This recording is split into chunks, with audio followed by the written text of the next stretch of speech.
Today, I'm joined by Collin Stewart, founder of Predictable Revenue and author of The Terrifying Art of Finding Customers, and host of the Predictable Revenue podcast with now, 400 or so episodes.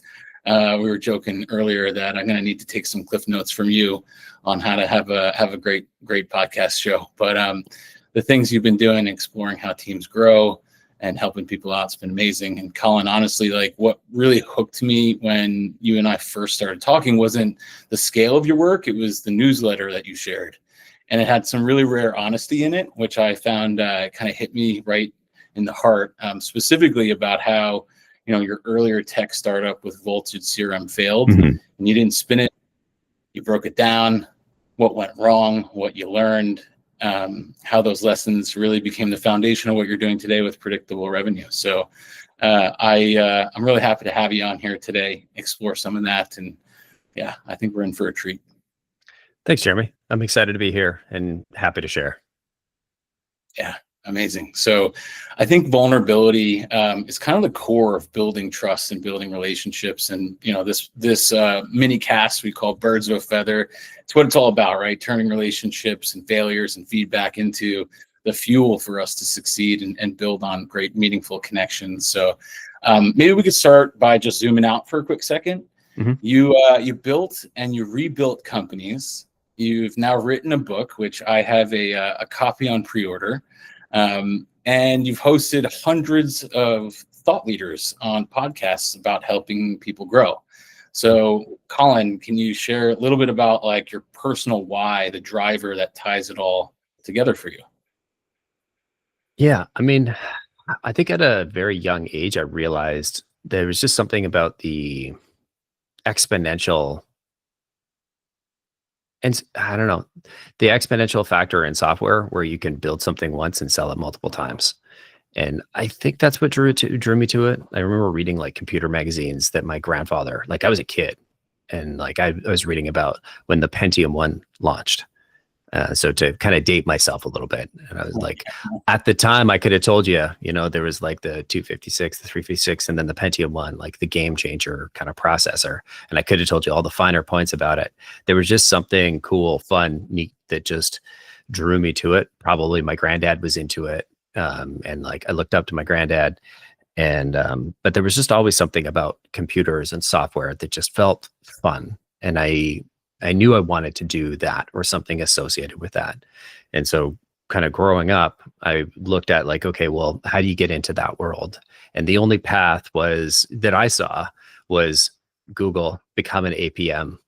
And I was like, okay, well, how do you do that? You get into Stanford. And I was like, well, I'm not getting into Stanford, so I'm going to have to find another path.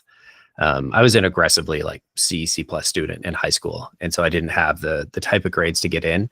And I got it when I did get into university, I got straight A's and realized like, oh, actually I do know what I'm talking about I do have a good brain. It's just, I need to really care about what I'm doing. And like, I just didn't care about stuff in high school. And so I was late to the game in terms of getting into software. So I didn't make it to become an APM at Google. But I always had this, I want to start my own thing. I want to, and specifically get into software. And so it took me a while to get into it, but eventually got in with voltageCRM, and that was my first startup, and arguably just an absolutely atrocious idea. Because, you read all the books, and you're like, well, I'm going to do customer development, and I'm going to, see where the market's at, and I'm going to interview all these people. I'm going to get out of the building. I'm going to do, customer validation. But my customer validation was, look at what I'm building, or look at my idea. Isn't that great? And I did 150 of those interviews, and everybody went, yeah, cool. And then when I came back, I'm like, hey, look, we built that thing that you said was cool. And they're like, yeah, we're not going to pay for that. And that was a real like rug pull moment where you're like, I thought I was here, and it turns out I'm way down here.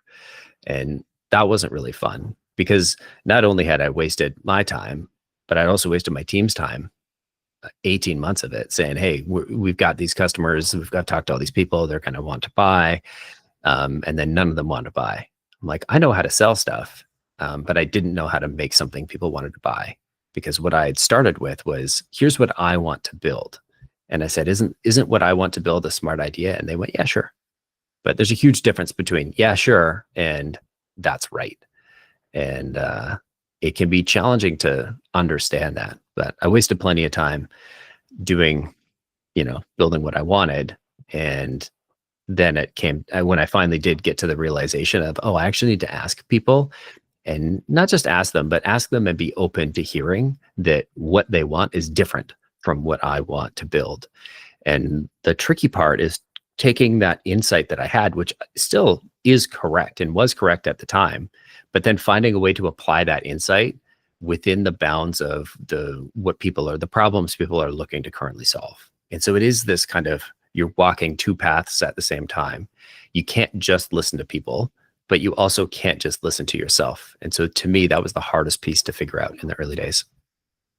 Yeah, I can certainly relate to that. I mean, we have gone through a pivot here at Feather, trying to solve relationship intelligence writ large for everybody, for all relationships. And the truth of the matter is that, I always joke around, like, it's pretty hard to build a fitness habit.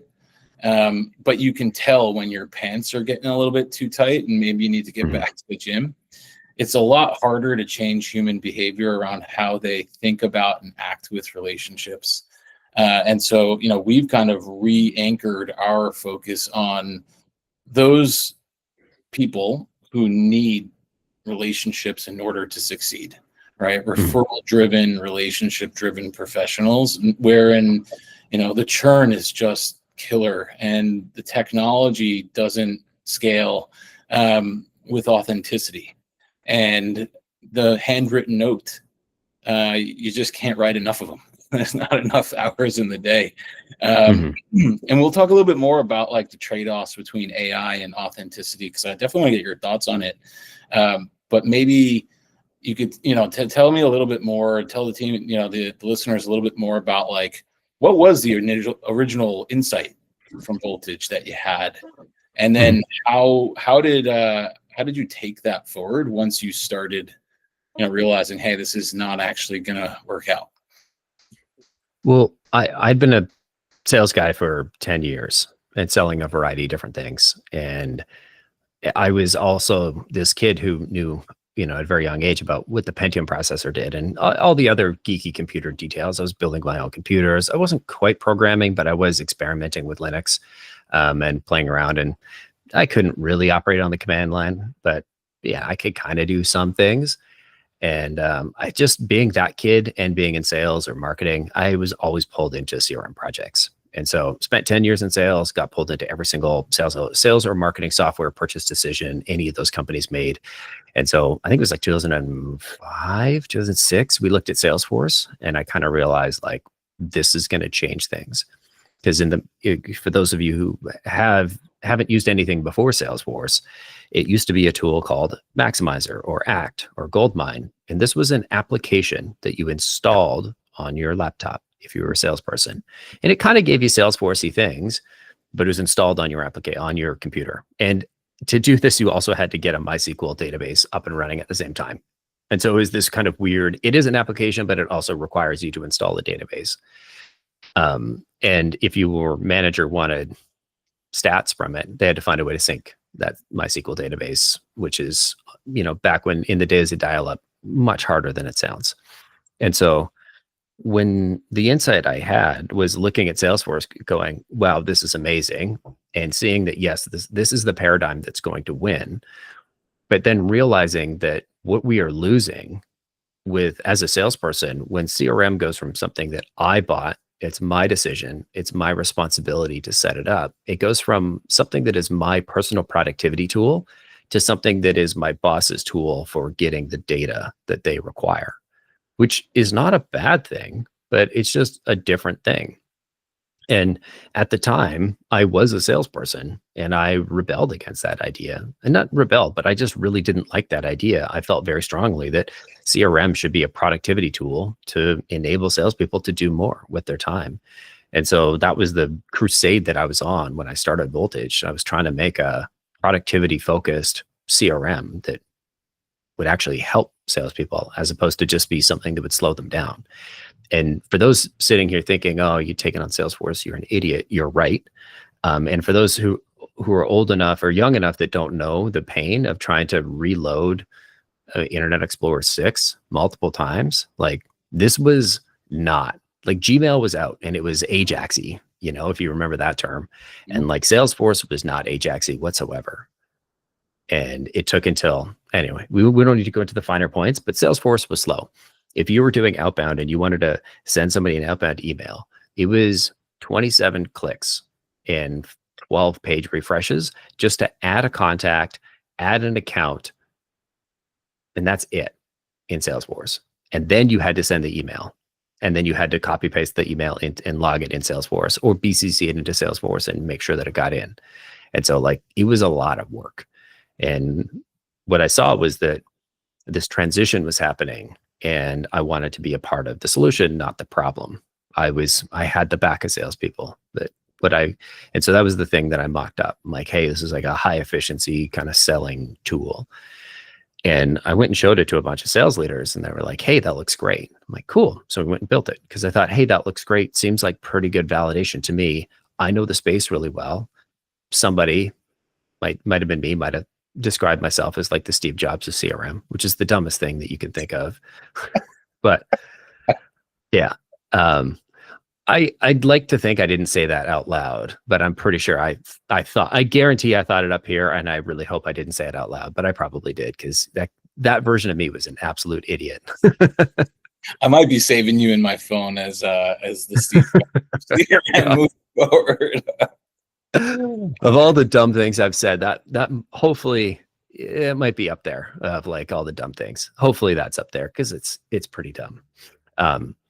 But what I realized, like what was the turning point was when I obviously fell on my face and nobody wanted to buy it. And I had this mentor I was working out of a place called Launch Academy, and it's up in Vancouver, Canada, if you can't tell by my hoser accent. And Roger said to me, and he kind of said it offhandedly, not like he wasn't being mean about it. He was just being like matter of fact. He's like, man, you were hustling so hard. I can't wait until you're working on something where you have a chance of being successful. And like, as a Canadian, that's about as mean as you can be without losing your passport. Like, that's borderline. And I really took it to heart because he meant it in the nicest possible way. And like with all the good intentions. And it was just him being like, looking at all the things that I was doing. And like, I was putting like, I don't know, 14-hour days in 6 days a week. Like, and then Sunday was like, still checking my emails and like doing stuff. I just never unplugged. I was grinding myself down and my future wife down at the same time because I was just obnoxious to be around, more so than I am currently. And it was that kind of moment I realized like I had screwed up. We were focusing on the wrong things. And the biggest piece I was doing was not listening to people. I was listening, but I wasn't hearing them. And so when I figured that out, it was this like, the pop sound of like my head just rushing out of my ass. And the next customer development interviews were me sitting and just listening, asking a few questions and shutting up. And I slowly got better and better and better. And I read some books and I talked to some people and I learned a lot. And what I learned to listen for was like, hey, this is what we were doing. What customer development really is the first half of a sales conversation. You get to that like point of mutual understanding and then you go, thank you, goodbye. I'm going to go build something. Maybe. With a sales conversation, you're like, cool, you've told me all your pain. Let me show you how I can solve it. And so what I learned was just a little bit more structure in terms of how to ask questions, and that sales and customer development are very, very, very related in that if you show up to a sales conversation and you're like, hey, let me tell you all the things I can do for you, people aren't really going to listen and they're not really going to share. They're going to say, oh, that sounds nice. And, not buy from you. But if you show up and you listen and you show that you're authentically caring about what they want to solve, then you're going to learn a lot. And when you learn a lot, you figure out, what people want to solve. And when you do that across 50 different sales leaders that look similarly, you're going to find something. And what we found was that when we shut up and we listened, people did really care about sales productivity, but there was a very particular slice of the market that really, really cared about it. And it was folks that had sales development reps because they had the highest number of interactions with Salesforce from like a button clicking perspective. If you were to look at like the average buttons clicked per minute, SDRs were the folks. They had like 10x more activities in Salesforce. And when you have 10x a problem that already exists, there's typically they are ripe for disruption or ripe for something new. And so what we found was, okay, there's this very specific part of the market that really cares. And if we solve it, we can 10x the productivity of these sales development reps. And if we're 10xing productivity of SDRs, that's going to have a massive impact on companies' bottom lines. And like everybody's going to be happy. And so as soon as we started working on that, it was like pushing this giant rock up a hill.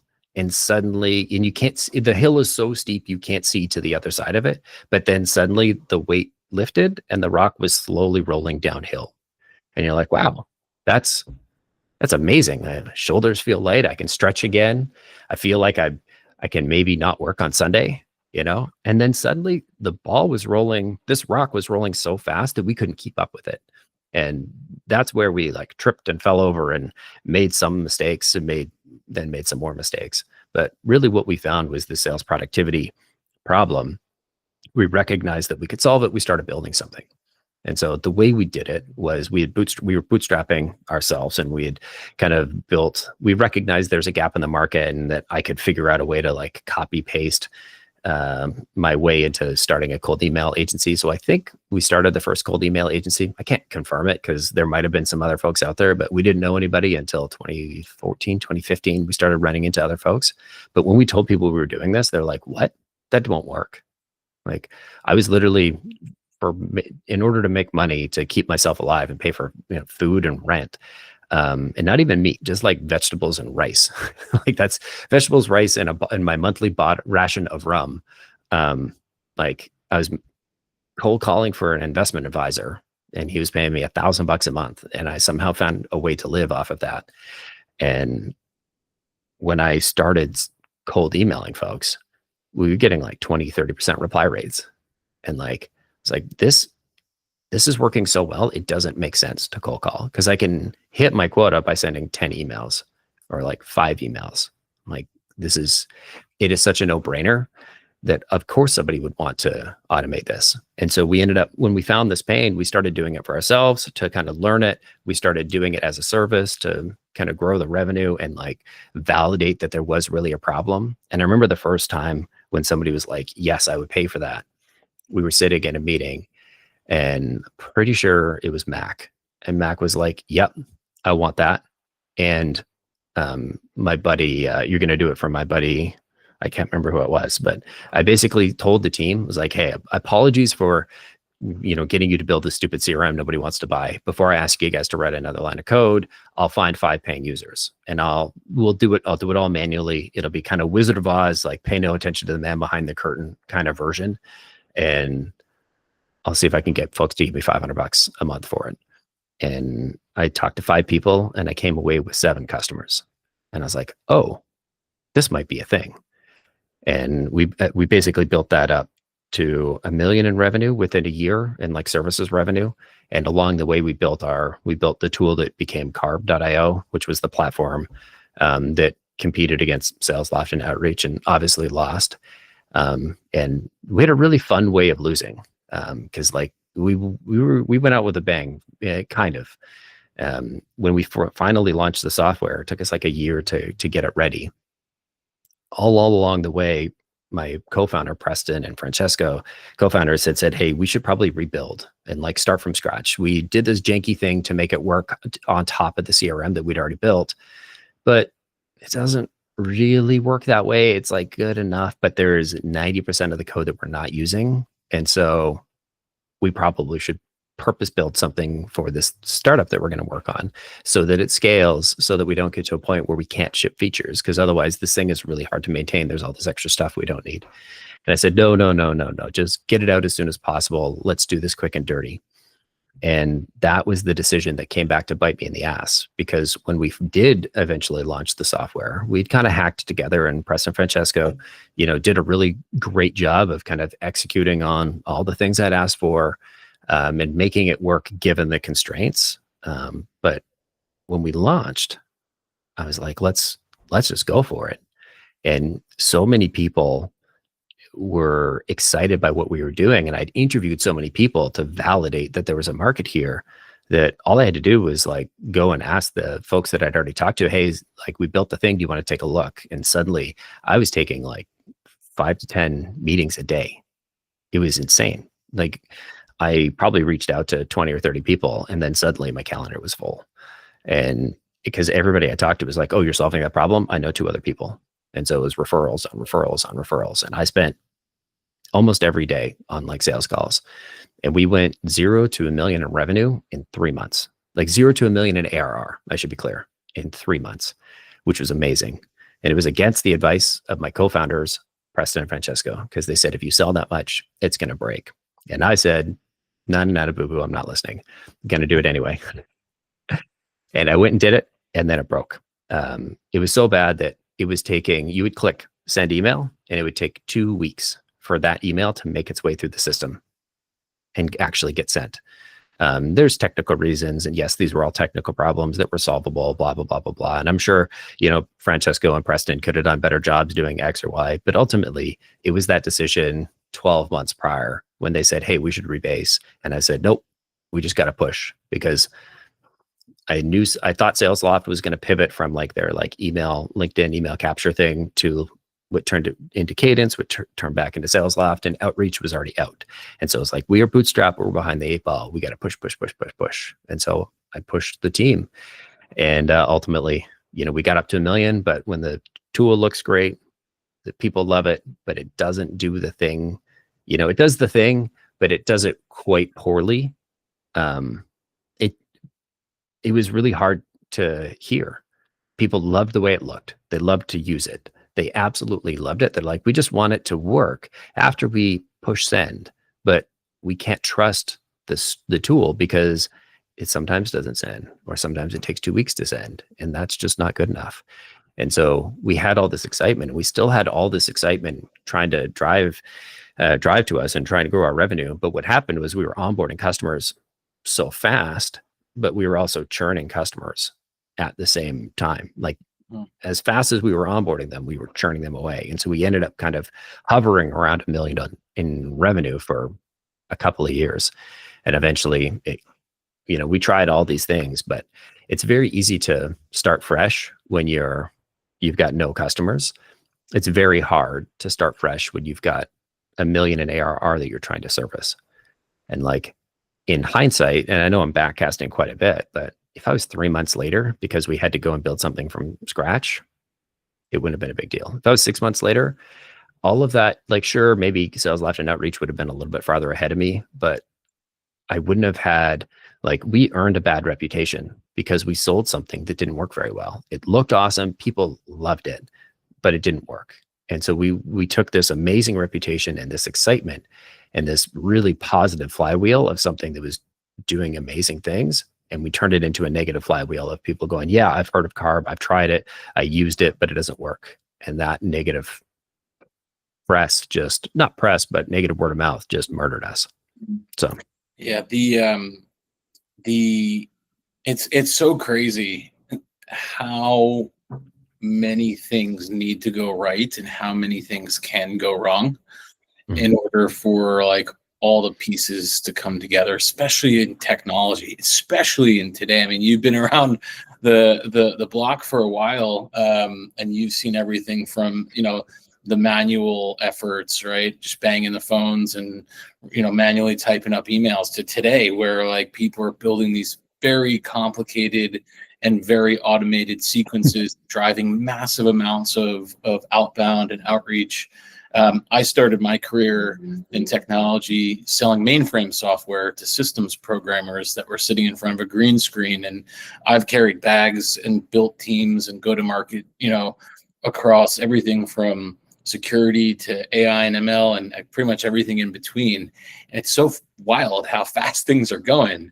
I'd be curious to hear, like, so, you had the technology wasn't solving a problem. Then you started listening better. Then you built technology for a problem that people wanted, but built technology that wasn't going to functionally solve the problem, and therefore that was, it sounded like part of what eroded the success there. Like, how did that turn into what you're doing now, right? So now you have these two painful lessons. What was the next chapter of your story? Pain. You watch something that you built slowly die. That was not fun. And I remember shutting down our last customer because it got to a point where like the software was, and I'm going to say bad things about the software, but I don't mean bad things about the software engineers. They did the best they could, given the constraints of the idiot CEO founder telling them to do the wrong things and like setting those constraints. So I recognize that I'm going to talk poorly about the software, but those problems were my doing.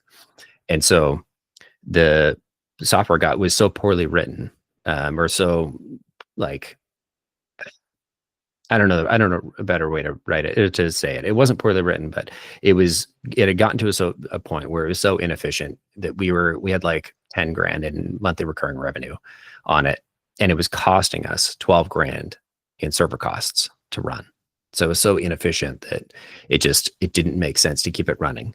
And when we shut down our last customer, the woman wept.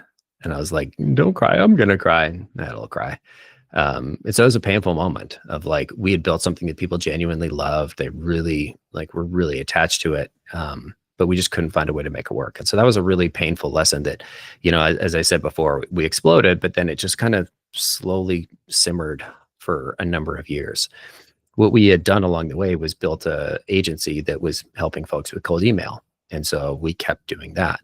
Eventually, what we recognized was that cold email was becoming less effective. And so we thought the solution to that was to build an SDR agency. And so we'll get SDRs calling and doing the LinkedIn thing as well as cold email. And this whole multi-touch thing will kind of make up for the drop in email effectiveness.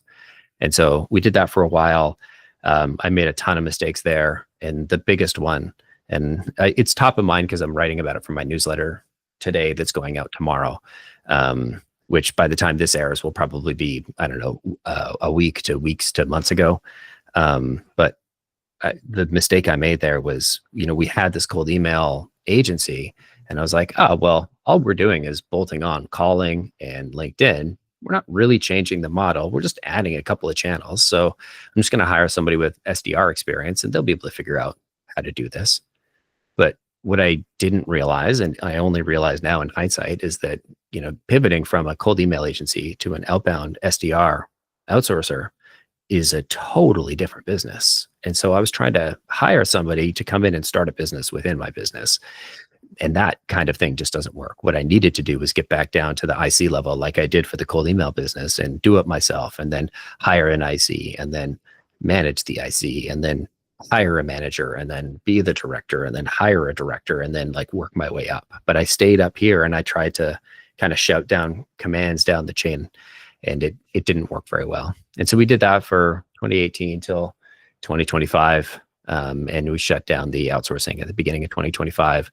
And along the last couple of years, I started writing what I thought was the sequel to predictable revenue, because that's what the board had told me. And so much of our business had come from predictable revenue, the book. And so I thought, obviously the book was written in 2010 about Aaron's experience in 2005 or 2006. And so it was a dated book, and especially in 2024 when I started, or 2023, can't remember. I think it was 2023. When I started, the book was already dated and old, and AI SDR was just kind of coming around the corner. And so I thought, oh, maybe a sequel. But when I actually started writing it, I realized I just didn't love it. And in writing it, I was like, I don't care about this stuff. I don't want to write this book. As much as I had spent time in the sales development world, it's not that I didn't love it. It wasn't my life's calling. And what I really cared about was software and helping software companies be successful. And so I started writing what we had learned in running the agency for, I think, 11 or 12 years at the time. And when I started writing that, I went from a chore to something that I enjoyed. And when I started enjoying it, that's when the good stuff really started to come out. And so that was the kind of journey of writing the book. And we wrote the book as a way of repositioning what we do, how we help customers from outsourced sales and outsourced cold email to we are helping founders find their first customers and build their first sales teams. And the whole idea of the pivot was, one, I just hated the outsourcing business. The short version of that story is it is a hard business model. In your success case, when you do a great job, companies are like, great, thank you so much. We love what you did. Now we're going to try and hire your SDRs, hire your SDR manager, and then go hire our own team. And so in the best case scenario, a customer leaves after 12 to 18 months.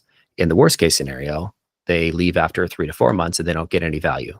So they either get so much value, they decide to do it themselves internally, or they don't get any value. And so you're basically, your best customers are like middling performance, which is just an awful like business model. And so we ended up shutting that down in January, and we're just focused on helping founders find their first customers. And that's kind of what the book was about. Yeah, it's an amazing journey. And I'm like, so I can relate to almost feels like all the different chapters, and I probably am going to learn a lot more of those hard lessons you've scraped your knees on already the hard way. Because I think part of it is, the learnings in the struggle. And I spent a lot of time teaching a lot of sellers outbound prospecting, and I think it's an interesting time right now because, and I'd be curious to get your thoughts on this, but I don't think cold email is dead. And a lot of people say cold calling's dead, cold email is dead. And, there's kind of this maybe buzz happening in the industry that I can just automate that whole bottom, all of the calories that you need to go spend. But I remember talking to a buddy of mine who's now, CEO -1 at a Fortune 100 company. And he was a champion of mine. And I went out for a lunch. I was introducing to one of my reps at the time. And, we were talking about how much email do you actually get? This was years ago, probably like 7 years ago, at least prior to a bunch of the AI BDR stuff that has come out. And he said, I get so much email that if you don't take the time to like actually go above and beyond to understand who I am and what matters to me, like that level of personalization, there's literally zero chance that I'm going to respond to you. And I always talked about how it's kind of a negotiation of time. Even like, imagine you wake up in the morning, it's 5 o'clock, you roll over. First thing you do is check your phone. Your wife elbows you in the side in the rib cage. And it's like, you're kind of asking somebody for that mind share. And so if you're not giving them something in that initial exchange, you walk away, and it's pretty tough because you won't get a second chance. But if you take the time to go put in the effort, I really think that there's a way, the bullshit meter, so to speak, has gotten so high that like the people who actually take the time to be human and authentic and go a little bit further beyond stand out so much more. And, I've got all these like examples of outbound emails where like, the open parenthesis tags didn't fill in properly. And so like someone is emailing me and like, it's all automated. And it erodes any trust before it could even possibly be built that way. And so I'd be curious, like, thinking about how you talk a lot about this, and I think that you've spent a lot of time scaling process. How are you thinking about scaling trust in this like AI clutter, noisy, there's decision fatigue everywhere. Like what goes through your mind in that space? Yeah. I mean, I think about outbound.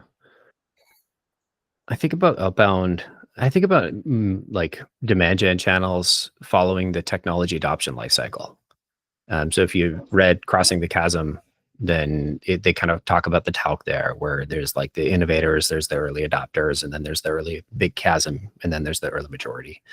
And the way I think about it is the folks that are earliest to the channel are going to get the greatest rewards. Just like folks that are earliest to the technology get the greatest rewards. But where it differs is as something like technology is generally deflationary, but I would say demand gen channels are the opposite, where the more people that come to and start to use that channel, the harder it becomes to reach somebody through that channel. Look, 12, 13 years ago, I could get 20, 30% reply rates on just about any email. Sorry to bother you. Can you point me in the direction of the person that handles X at your organization? Would get guaranteed at least a 10% reply rate. Even if your targeting was so way off, it was laughable. And now if I sent that email, it would be laughable. And so what's happened is more people come to the channel, people that receive this message, they become desensitized to it. It becomes less novel, less unique, and it's become just, you're blind to it now. You know, like at one point, you probably, when you were looking through Google and the 10 blue links, you probably looked across the ads. But now I don't think I see them anymore. You know, I'm blind to them. And I think cold email is that way. And so when you look at the folks and when you look at where outbound is right now, there's lots of technology to help you do it more. There's lots of people doing it. And people have been exposed to it. So it's not novel anymore. And so, you know, the folks that are doing it now are just doing it for the first time. It's kind of the elite majority laggards. And so it's got really expensive. I still think it's a profitable channel for many organizations, but it's harder to be profitable. It's like playing poker and the table stakes have gone up from like 1-2 no limit to like 30-60. Like that's an expensive game to sit down at, and you better have a big bankroll. And I think that's kind of true now. Like there are large companies that have SDR teams and they are doing it well. But it's still hard to bootstrap a brand new SDR team. And I think the biggest piece that I kind of learned through the process of, you know, screwing up my own startup is that the strength of your product market fit is a multiplier of all of your go-to-market efforts, whether it's inbound, outbound, midbound, whatever you want to call it. Any go-to-market effort is multiplied by the strength of your product market fit. Meaning, as a salesperson, if people want to buy my shit, it's going to be much easier to sell it. And as a sales development rep, it's going to be much easier to book a meeting for a problem that people want to solve. But if it's 2025 and I'm trying to sell you another SaaS CRM, or I don't know, another developer tool or another CMS, or, you know, outsourced development services, it's going to be an uphill battle. But if I'm selling something that is going to save you money, make you money, you know, decrease risk, and there's like a real gap in your life, it's going to be significantly easier. And so when you look at like Rippling, they're still doing outbound and they're getting 10% reply rates. And to me, that's an indication of the strength of their product market fit. And so outbound still does work, but it's working for companies with really strong product market fit. And I think this is one of the reasons why you have to be careful with where you are learning your outbound from, or where you're learning anything from. And I think LinkedIn and social media just in general is a dangerous place to learn from, because you're only ever seeing the most interesting thing or the most exciting thing or the most unique thing that ever worked for this one person. And anything that worked for a company worked within the context of that company. Like we started a YouTube channel called Outbound Labs, or a YouTube section on our channel called Outbound Labs, where we would take LinkedIn advice we saw on LinkedIn, and we'd test it and replicate it across 5 or 10 or 20 customers. And what we found is that you can't replicate what worked for somebody else at their company, because the context of the product and the market changes so dramatically. So if you're reading about a tactic or a tool or whatever that worked really well for one company, there's no guarantee that it's going to work for you. In fact, it's probably not, because your context is significantly different. And so that's the way I see kind of where we are with outbound. Is there's a lot of information, but there's also a lot of misinformation and a lot of misunderstanding. Yeah. And I would say the thing that I would think about if you're thinking about doing outbound is a lot of people have received outbound. And so to reach out to somebody cold right now, unless you have extreme product market fit and you know their hair is on fire and you have the world's first fire extinguisher, then like maybe it's going out with a cold outbound first approach is going to work. But if it's not, then I'd recommend trying to start a relationship. And that could be interviewing somebody on a podcast, writing a blog post together, finding a way to add value to them. You know, maybe it's inviting them to a roundtable that you're a part of, or, you know, like find a way to make that connection where it isn't leading with, hey, can I sell you some shit? And this kind of relationship first approach is something that I'm seeing work, you know, across a number of different folks that I work with. Yeah. And you know, it's literally the core thesis behind relationship intelligence and RQ as the new EQ, and what we're really focused in on, which is a couple of pieces. Like we have so many connections and so many people. You actually don't need to have thousands and thousands of connections to be wildly successful.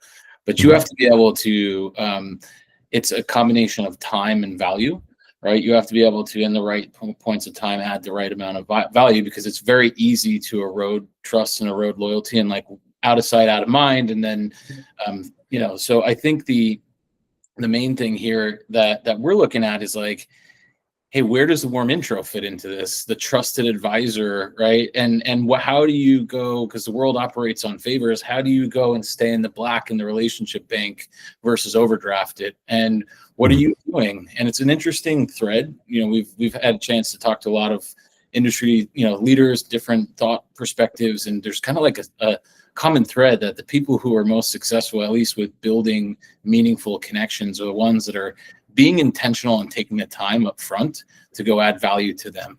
And it's really funny, because you said once you found that product market fit, or at least that thread that you started pulling on, you had 2 more meetings that got booked, and you didn't even have to go and cold email to them, right? Because that person felt you were adding value to them, so they were inherently not feeling obligated, but wanted to bring something back to the equation as well. And I just feel like we don't learn that. Some people inherently know that. And a lot of the non-seller sellers, the people who live off of referrals, like your property manager, your real estate agent, they recognize the need to nurture that. But I think in technology in particular, there's a bunch of breakpoints that are interesting, like accounts and patches, especially in enterprise sales, accounts and patches, and they're rented, they're not owned. So the relationship that I build with you can then transfer at the end of the fiscal year to somebody else, but I can't transfer that trust over because we've actually earned that. And so I'm making a bet, at least, so that the companies that put in the effort and the time to nurture those relationships and really let them grow, put effort into it, it's going to come back tenfold, especially in a world full of noisy social media broadcasting. Like you said, this worked for me at this moment. It should work for everybody. Here, pay me $5,000 and I'll teach you how to do it. Or totally. comment N8N and I'll give you the flow. Right. Anyway, this has been awesome. I want to kind of tie up with one thing. Like I like to ask everyone who comes on here is just, if you went back to your early days, or if you were thinking about somebody who's listening that's going through similar experiences, what would one piece of advice be that you might give yourself? And specifically, how does putting effort into the connections and the relationships help you? Because it sounded like you went through a lot of change. That mentor story that you shared was really powerful, and having people around is huge. But what's that one thing that someone who's paying attention to this right now can put into their day? Yeah, I mean, I'll give you 2 answers, because the one answer I've already kind of given you, which is, strength of product market fit is the biggest multiplier of your go-to-market. And like, if I went back and I showed myself that, I think it would have helped me understand that, like, me trying to sell the CRM meant nobody wanted to buy it, meant I don't have product market fit. I had one customer and I had a market, but I don't really have product market fit, or I have weak product market fit. But I think to answer your question about the relationships, I had so many people give me free help, like so many people. I have a huge debt on the future books of just free help and assistance that I got from people who had no reason to help me. And that's continued to today. I've had a number of people, all over the industry, that have, helped me in different ways, whether they're trying to help promote the book, or pre-ordering some books, or giving me advice, or, let me out of a contract, helping me get into contracts, that kind of thing. And so I think just when you start with if you're trying to figure out where you need to go, and you are open-minded about listening to other people, and you're not going to show up and argue with them, you're going to get a whole lot more out of those relationships. And so I remember in the early days, I was combative about advice, that anything that touched the idea that I didn't have product market fit. If this made me look bad or feel bad, I was argumentative. As an example, somebody was trying to tell me that Voltage was a terrible idea. They were right in all senses of the of the word.